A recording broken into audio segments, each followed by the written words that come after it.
প্রিয় ভাইরা, 2 নম্বর যে দাবি আমাদের, আগামী জাতীয় নির্বাচন নিম্ন কক্ষ এবং উচ্চ কক্ষ 2 কক্ষে পিয়ার পদ্ধতিতে হতে হবে।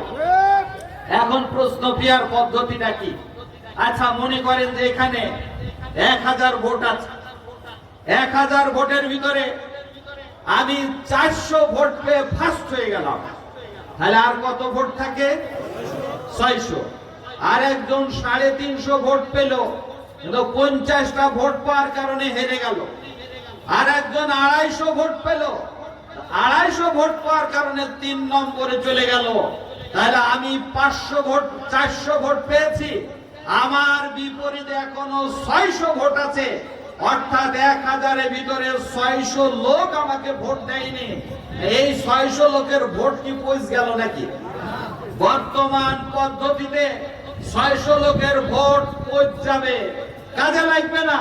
কিন্তু পিয়ার পদ্ধতি হচ্ছে একটা দলকে ভোট দেবে, বিধায় একজন যে 350 ভোট পেয়েছিল আর একজন যে 250 ভোট পেয়েছিল, সেটা তাদের দলে কাউন্ট হবে। সারা দেশ মিলে সে যদি 10% ভোট পেয়ে থাকে তাহলে 30টা আসন পাবে, 5% যদি ভোট পেয়ে থাকে 15টা আসন পাবে, 1% যদি ভোট পেয়ে থাকে তাহলে 3টা আসন পাবে।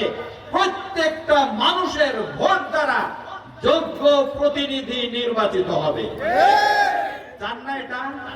আমাদের সকলের ভোট কাজে লাগুক, এটা চান না? কিন্তু আমাদের বন্ধুরা পিয়ার পদ্ধতি বুঝতেই পারছে না যে এটা কি জিনিস। আমরা 94 সালে মনে আছে যে আমরা কেয়ারটেকারই বুঝাইতে পারলাম না, বললেন 3 পাগলের দরকার কেয়ারটেকার সরকার। অবশেষে ফেব্রুয়ারির নির্বাচনের পরে রাতারাতি কেয়ারটেকার পাশ করে পদত্যাগ করে জুনে আবার নির্বাচন দিতে হয়েছিল।